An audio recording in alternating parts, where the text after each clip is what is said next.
Eita galera, o Kevin Feige, El Kevito, chegou com tudo, hein? O cara começou a falar um monte de coisa porque eu acho que bateu o desespero, né? Porque o universo de si tá chegando aí com tudo e ele falou, eu preciso falar da Marvel, eu preciso falar que nós estamos pensando nos fãs, que nós temos muitas coisas preparadas pra eles. Brincadeiras à parte, pessoal. É claro que o Kevin Feige tem que falar das coisas, né? Tem que anunciar as produções e falar das ideias que eles têm, porque a Marvel tá bem mal das pernas, como vocês estão cansados de saber, como a gente já falou muito aqui nesse canal. E além disso, né, pessoal, é claro, o Quarteto Fantástico está estreando essa semana, então é normal que a gente tenha muito conteúdo, e o Kevin Feige, o chefão da Marvel Studios, falou de muita coisa legal que a gente vai analisar nesse vídeo aqui. Eu vou ler com vocês o artigo da Variety a respeito disso. A Variety que tem ali coisas interessantes, embora se meta em polêmicas desnecessárias, como por exemplo a questão do Superman imigrante e o filme ser woke e tudo mais, blá blá blá, mas eles têm coisas legais, é um veículo muito forte lá nos Estados Unidos, então nós vamos aqui analisar este artigo e eu vou comentar com vocês tudo o que o Kevin Feige falou, vou deixar a minha opinião e claro, né, eu quero saber o que vocês pensam a respeito de tudo isso, inclusive deste quadro aqui em que eu leio notícias, que eu analiso com vocês, que eu deixo as minhas opiniões, tá bom? Vocês já estão acostumados com o conteúdo aqui no canal, mas eu quero saber o que vocês acham especificamente dos meus reacts de notícias, tá bom? O que vocês acham? Hoje cedo já saiu mais um vídeo sobre a bilheteria de Superman, eu analisando também a notícia da Variety, os números, os comentários, tá bom? Então é muito importante que você curta esse vídeo e que você comente aí, ó, gostei, Saulo, só comentei, gostei desse quadro de notícias. Pronto, acabou, já vou saber que vocês estão curtindo para eu trazer para vocês aqui conteúdos nesse estilo, beleza? Isso falando pro pessoal que já é inscrito, que já acompanha o canal. Agora, se você não é, para de perder tempo. Se você gosta de conteúdo nerdístico, de Marvel, DC, filmes, quadrinhos, séries, polêmicas, se inscreva, clique logo nesse botãozinho aí e vem fazer parte aqui da nossa comunidade. Sem mais delongas, bora analisar o artigo da Variety. Começando pelo título, né? Kevin Feige sobre o futuro da Marvel Studios com foco em orçamentos menores, menos TV e mais Robert Downey Jr. O quê? O quê? Vejam o Superman, claramente não é uma fadiga de super-herói. Eles tacaram tudo no título aqui pra você ficar louco, né? Pra você ficar ansioso pra saber o que o Kevinho dos bonés falou nessa entrevista. Vamos lá. Claro que eu não vou ler tudo aqui, pessoal, porque é realmente um artigo muito grande, mas eu vou ler as partes que são interessantes pra gente, tá? Inclusive o sol está saindo. Bom dia, sol. O sol já nasceu lá na fazendinha e aqui em São Paulo também. O vídeo vai ficar mais claro, mas enfim. Aqui no início eles dão todo um contexto, né, de como o Kevin Feige deu essa entrevista pra Variety e tudo mais, taranã. Menciona a Angela Choque, trouxe o Kevin Feige. Mas o ponto que interessa pra gente é o seguinte, ele explicou que ia falar sobre os próximos 7 anos do universo cinematográfico da Marvel, também conhecido como UCM, os próximos planos aí para o futuro da Marvel Studios. E aí ele falou, né, tradicionalmente é um plano de 5 anos, disse ele, acho que agora vai até 2032. Kevin Feige falando que acha, olha só, hein? Não, brincadeira, é implicância minha aqui. Olha lá, embora não tenham se passado exatamente 7 anos desde a última vez que ele fez isso, ainda é raro que Kevin Feige conceda uma entrevista tão longa e sincera. Mas depois de uma breve conversa para quebrar o gelo, na qual o diretor criativo da Marvel compartilhou suas opiniões sobre Superman da DC Studios, Feige deixou claro por que está passando a sexta-feira anterior à estreia de Quarteto Fantástico, Primeiros Passos, o 37º filme e 54º título geral do UCM, falando oficialmente, né? Por que o Kevin Feige está falando isso? Vamos lá. Abre aspas. Produzimos 50 horas de história. Brincadeira, não vou falar com esse sotaque. Produzimos 50 horas de histórias entre 2007 e 2019, disse Feige. Mas, nos 6 anos desde que Vingadores Ultimato concluiu a saga do infinito, tivemos bem mais de 100 horas de histórias, na metade do tempo. É demais. It's too much. Acho que é too much, né, que ele falou em inglês. Vamos ver.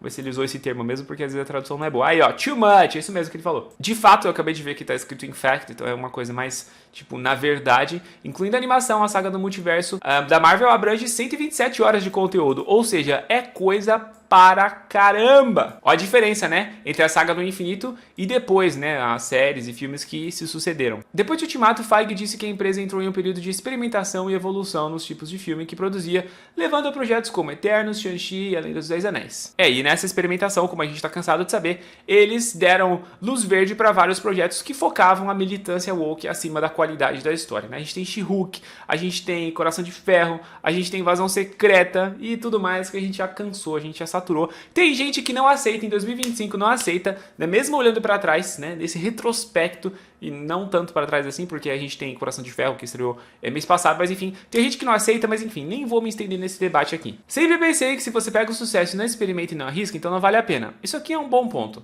E eu acho que, em certa medida, é legal você expandir o universo para séries. O problema foi que expandiu demais, que algumas produções ficaram bem ruins, né, senhor Kevin Feige? O que também acabamos focando por causa do Disney Plus foi a expansão. E foi essa expansão que eu acho que levou as pessoas a dizerem: costumava ser divertido, mas agora eu preciso saber tudo sobre tudo isso? Isso aqui realmente é um ponto que muitas pessoas sempre falaram, né? Consequentemente, Feige acredita que os problemas bem documentados que a Marvel vem enfrentando nos últimos anos decorrem de um excesso de oferta e não de uma queda repentina na demanda. Olha só que interessante a visão dele. E eu acho que isso aqui faz sentido. Vejam Superman, disse ele sobre o filme de sucesso. E aqui eu abro um parênteses, né, pessoal? Se o Kevin Feige, o chefão da concorrência, tá preocupado com Superman, tá prestando atenção em Superman, é claro que aqui a gente também vai falar disso, porque às vezes o pessoal fica com mimimi e tudo mais. Eu não sou fanboy, pessoal. Eu gosto da DC, eu gosto da Marvel, eu gosto das duas. Só que a gente tem que analisar o cenário, a gente tem que analisar o que eles estão fazendo, o que eles estão deixando de fazer. E no momento o negócio tá favorável pra DC porque tá, né, com aquele frescor novo, é um novo universo, tá começando, e a Marvel se saturou por conta, inclusive, de coisas que o próprio Kevin Feige tá falando, e isso é bom, né, tá colocando a mão na consciência e falando: não, realmente a gente experimentou e a gente viu que não dá certo, mas agora estamos corrigindo, vamos voltar a fazer coisas que vocês gostam, por favor, tá bom? Eu acho que é uma mensagem não só pra imprensa, mas principalmente para os fãs, que no final é a galera que vai assistir e que banca, né, que paga ingresso, que paga o merchandise e tudo mais, enfim. Voltando ali, né, vejam Superman, disse ele sobre o filme de sucesso, que estreou com 125 milhões nos Estados Unidos e arrecadou 407 milhões globalmente até agora. Claramente não é fadiga de super-heróis, certo? Certo, Kevin Feige, você está completamente certo, é o que nós temos falado aqui. Gostei bastante, acrescentou Kevin Feige sobre o filme da DC. Eu fico imaginando onde será que o Kevin Feige assistiu esse filme, né? Numa sessão, escondido, com um boné novo? Ou será que ele foi sem boné? Será que ninguém reconheceu o Kevin Feige sem o seu boné? Adoro você, mergulho de cabeça. Não sabe quem é o Senhor Incrível? Difícil, você vai descobrir. Esse é um mundo totalmente desenvolvido. Olha só, Kevin Feige gostou do Superman. Não tem como não gostar, nem quem não gostou do Superman, olha, tem sérios problemas. Brincadeira, se não gostou, você tem todo jeito de não gostar, mas o filme é bom, tá? O filme é bom. Como o Feige explicou e como o CEO da Disney, Robert Iger, também disse mais de uma vez, o aumento drástico no volume de vendas da Marvel a deixou muito mais dispersa do que sua equipe relativamente pequena de executivos conseguiu acompanhar. Também algo que a gente repercutiu há muito tempo. Os caras estão cientes disso, né? Eles precisam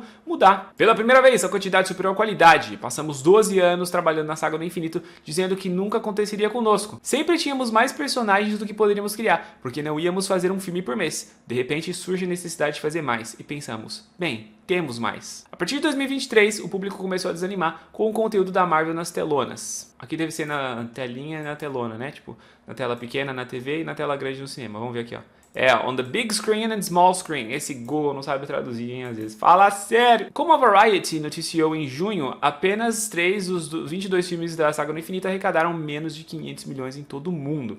Desde a pandemia, no entanto, 7 dos 13 filmes do MCU, o CM, enfim, não atingiram esse marco. A audiência dos programas de streaming da Marvel, né, das séries, por sua vez, também tem diminuído constantemente, de acordo com dados da Illuminate. E olha como a questão da qualidade impacta, pessoal, porque Demolidor também foi uma desgraça, né, o que eles fizeram com a série original. Mais recentemente, Thunderbolts, que recebeu algumas das melhores críticas que a Marvel recebeu em anos, arrecadou apenas 380 milhões globalmente. Né? Inclusive eu comparei aqui analisando a bilheteria de Superman. É muito triste porque Thunderbolts é um filme muito bom, mas, né, a credibilidade da Marvel tá lá embaixo. Inclusive o Kevin Feige falou aqui, né, achei Thunderbolts um filme muito, muito bom. Mas ninguém conhecia o título e muitos desses personagens eram de uma série de TV. Nossa, galera, olha isso aqui, pessoal. Olha o Kevin Feige como não deve ter ficado frustrado, né? Agora ele já tá falando sobre isso, mas imagina ele vendo o resultado, né? O que o CM foi um dia e o que ele se tornou nesses últimos anos. Alguns públicos ainda tinham aquela ideia de acho que tive que ter visto essas outras séries para entender quem é. Se você realmente tivesse visto o filme, não seria o caso, e nós fazemos o filme para que não seja o caso.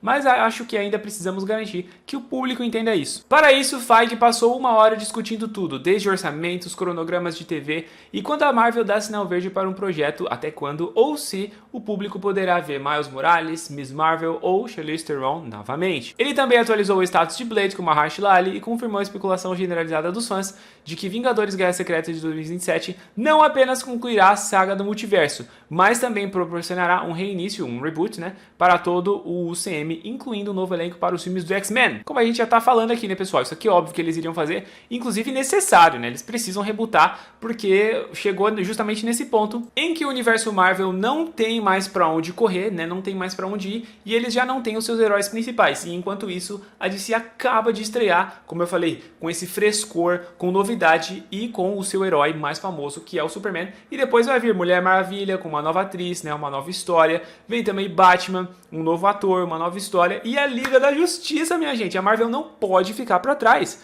né? Inclusive isso deu treta na minha análise de Superman, porque eu falei que a Marvel tava ferrada, e tem gente que tem sérios problemas de interpretar texto, ou preguiça mesmo, e não entendeu que quando eu falei isso é que a Marvel tem uma grande concorrência agora. Se eles não começarem a trazer de volta os personagens icônicos, ou desenvolver bem novos personagens, eles vão ficar para trás, e a DC vai enterrar a Marvel, porque a DC tem grandes medalhões, né? Como eu já falei aqui, Superman, Batman, Mulher Maravilha, Lanternas, pô, e o James Gunn tá com um projeto ali focado em trazer essa galera, em dar um background legal e construir esse universo. A Marvel precisa fazer o mesmo, porque a Marvel já tem mais de 10 anos de universo compartilhado, precisa renovar, assim como também acontece nos quadrinhos, né? A gente sempre tem histórias que se renovam e tudo mais. Precisamos de atores novos e o Kevin Feige confirmou. Vamos lá ver. Na sequência aqui, pessoal, o artigo menciona a questão de como as séries de TV devem funcionar individualmente, né? Mesmo sendo parte do UCM, fala inclusive das séries da ABC, né, da extinta divisão separada da Marvel Television, agora foi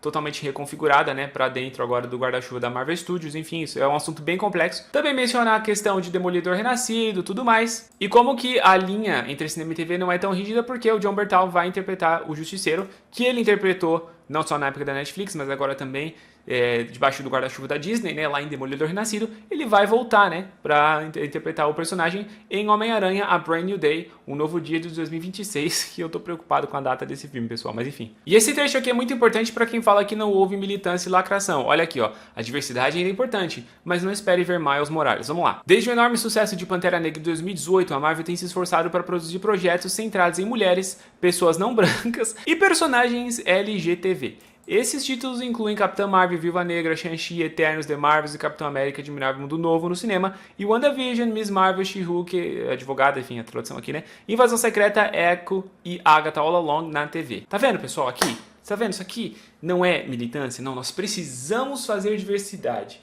Aí depois a gente pensa que tipo de história a gente quer contar. E aí, assim, eles começam a contratar pessoas, inclusive, que pensam na pauta em primeiro lugar, e aí o resultado é esse. Aí eu sei que muitas pessoas falam, ah, mas é que vocês são nerdola, vocês não podem ver minoria na tela. Meu amigo, cale a sua boca. Ou seus dedos, no caso, né? Porque o problema não está na diversidade em si. Por exemplo, a gente teve um personagem incrível e muito bem escrito, muito bem interpretado, que foi o Senhor Incrível, do Edgar Tag, lá em Superman. E é um personagem negro, entendeu? Sem estereótipo, sem ficar levantando bandeiras de Black Lives Matter e outras militâncias, sem vitimismo, e é um personagem legal. Todo mundo gostou do Senhor Incrível. O grande público que não é quadrinheiro como a gente, eles gostaram, porque é um personagem legal. Então tem a diferença da diversidade orgânica e da diversidade com militância. O que a Marvel fez foi militância, você aceite ou não. Olha lá, vários desses projetos foram bem sucedidos, mas muitos não, comercialmente ou criticamente. A maioria, né, amigão? A maioria. Mais precisamente com a decisão da Marvel de reduzir drasticamente sua produção, não está claro que tipo de futuro muitos desses personagens têm no UCM, se é que tem algum. Esse aqui é um comentário do pessoal que escreveu o artigo. E aqui eu concordo, né? Coração de Ferro não vai aparecer nunca mais. Eu aposto que não vai aparecer, pessoal. Não tem lugar pra ela. Tipo, o Wiccan também, onde que eles vão enfiar esse personagem? Entendeu? Se a Marvel quer realmente fazer um universo, voltar, né, a ser aquele universo conciso e bem sucedido, precisa focar em outros personagens. A não ser que dentro desse reboot eles consigam colocar, por exemplo, a Miss Marvel, o Wiccan numa série dos Jovens Vingadores e que tenha um roteiro excelente, né? Que eles sobrevivam aí o reboot e eles tenham um roteiro excelente, mas eu simplesmente não vejo acontecer nesse momento. Posso estar errado, né? Mas enfim. E aqui mais um detalhe vindo da boca do próprio Kevin Feige a respeito da militância woke. Olha lá, a Marvel representa o mundo lá de fora de sua janela, disse ele. Eu sempre disse isso, antes de DEI e woke se tornarem realidade. E aí, segundo o Google, DEI é um acrônimo para diversidade, equidade e inclusão. É um acrônimo para diversidade, equidade e inclusão. E aqui, pessoal, eu até voltei para a matéria em inglês para tentar entender o que ele quis dizer, porque ele fala assim, ó, depois que Day e Woke se tornaram algo, né, se tornaram realidade, are we after, tipo, nós somos, né, diversos no final das contas? Eu acho que não. Enfim, o texto traduzido ficou bem pior de entender do que no inglês, mas dá a entender, tipo assim, não, nós realmente precisamos continuar com a diversidade. É a impressão que eu tive, tá bom? Se você teve outra, comenta aí pra eu analisar também. E aí ele menciona a questão da Imo Velani, né, que foi uma ótima escalação. Isso aqui eu concordo, embora a série dela seja podre. E olha que interessante, pessoal, porque o artigo menciona sobre essa questão da conexão entre a Miss Marvel e a Kate Bishop, né, apontando para os jovens Vingadores e tudo mais. E aí o Kevin Feige respondeu, potencialmente, nesse caso, tudo se resume a onde está a melhor história e onde está a melhor alquimia estranha. Com quem seria divertido vê-los? Um com o outro, porque é isso que os Jovens Vingadores são, mas também misturando mais. Então precisam encontrar um caminho. E eu, sinceramente, não consigo ver uma boa história, principalmente para ser contada numa série do Disney Plus, que vai muito orçamento por causa dos poderes de todos eles, numa época que a Marvel tá querendo cortar os custos e focar realmente no que dá certo, como ele falou, né? Vamos fazer menos coisas, né? Vamos produzir menos conteúdo e focar na qualidade. Feige foi mais categórico sobre o potencial de outro personagem muito aguardado na Marvel, o Miles Morales do Homem-Aranha, aparecer no UCM em um futuro próximo. Isso não está em lugar nenhum, disse ele. Até que a Sony Pictures, que detém os direitos cinematográficos do personagem, conclua sua trilogia animada de Miles com o Homem-Aranha além do Aranhaverso. Nos disseram para ficarmos longe. E aqui faz sentido, né? Eles estão explorando o personagem numa mídia, vão terminar lá, inclusive é um grande sucesso. Depois a gente pode trazer esse personagem para o UCM para interagir com o Peter Parker e tudo mais. Pessoal, como eu falei para vocês, a matéria é muito grande e não dá pra gente falar de tudo, mas eu quero conversar com vocês a respeito do reboot que ele mencionou. E aí eu acabei de perceber que o trecho específico do reboot eles fizeram em outro artigo, tá bom? Já localizei aqui, vamos analisar. Inclusive eu já até deixei em inglês para vocês verem a diferença, né? O jogo de palavras entre reboot e reset, porque quando você vai para a tradução, eles classificam, né, eles traduzem, colocam os dois como reinicialização, mas aqui eles fazem uma diferenciação. Olha que interessante. Só contextualizando, ele fala, né, estamos utilizando essa história não apenas para completar as histórias que temos contado depois de Ultimato, né, falando da história de Doomsday e Guerras Secretas, mas para também, e você pode consultar os quadrinhos de Guerras Secretas, para ver aonde isso nos leva. Ela nos prepara muito, muito para o futuro. Ultimato literalmente era sobre finais, Guerras Secretas é sobre começos. Olha que legal. Mas Feige também teve o cuidado de não caracterizar as mudanças como reboot. Em vez disso, o executivo disse que Guerras Secretas servirá como um reset para o UCM, apontando aqui que não teremos um reboot total, né, mas um soft reboot. Algumas coisas, e eu espero que a maioria das coisas sejam rebootadas, mas outras vão permanecer. Muito provavelmente ali ele tá falando de Quarteto Fantástico, né? Eu não acho que, ainda mais o filme indo bem, eu não acho que eles vão querer apagar esse elenco e essa história, né, esse arco dos personagens pra já colocar um elenco novo, uma história nova. Então Quarteto Fantástico, alguns outros pontos serão mantidos, mas outros farão parte desse reset, como ele está colocando. E aí ele fala, né, reboot é uma palavra assustadora, reboot pode significar muitas coisas para muitas pessoas. O reset,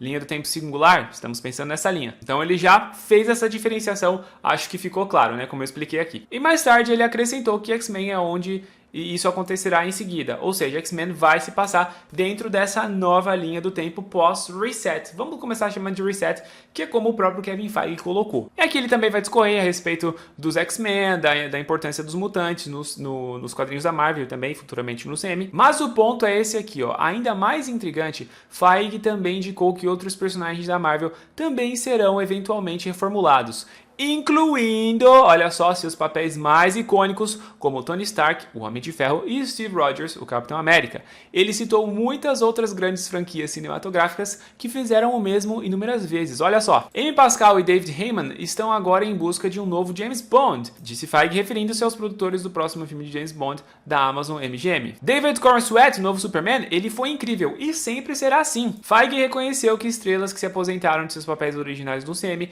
como Robert Downey Jr. e Chris Evans, tornaram difícil imaginar alguém no lugar de seus personagens, mas não é uma tarefa impossível, e digo mesmo para o Hugh Jackman, né, para o Wolverine, os X-Men, como ele mesmo falou ali, os personagens são maiores que os atores. Inclusive o Pantera Negra, né, pessoal, que não teve recast, por causa da memória do Chadwick Boseman, mas agora com Guerras Secretas eles têm, né, com o multiverso, a possibilidade de fazer acontecer. Então com a faca e o queijo na mão é só querer, e com certeza vai acontecer. Acho que é difícil para qualquer um fazer isso quando o ator interpreta um papel tão bom, concordo. Como eles vão substituir Sean Connery como James Bond, certo? Mas substituíram várias vezes, não é mesmo? Nas décadas que se seguiram, vários atores interpretaram James Bond e é muito interessante eles pontuarem isso. Inclusive, conversando sobre essa questão com o meu pai, ele mencionou justamente o exemplo do 007. Olha só, meu pai, que é um cara que gosta de filmes e tudo mais, quando eu estava falando da questão dos quadrinhos, né, desse subnicho, desse subgênero, ele mencionou, realmente, sempre acontece isso. Superman foi reescalado assim como James Bond, e é uma verdade. Então tá cravado, pessoal, isso vai acontecer, como a gente já vinha falando, e é muito bom ver que não é só um desejo de fã, é na verdade um plano do Kevin Feige. Mas essas eram as informações dessa notícia, desse artigo da Variety que eu queria conversar com vocês. Comenta o que você achou e comenta também se você tá gostando desse estilo de vídeo aqui, em que eu analiso notícias, comento, trago os meus comentários, faço as minhas piadas. É muito importante saber se vocês estão gostando, tá bom? Deixa a sua opinião aí nos comentários e muito obrigado por assistir. Eu sou o Saulo Ferreira, vou ficando por aqui, um grande abraço e até a próxima Conversa de Nerd.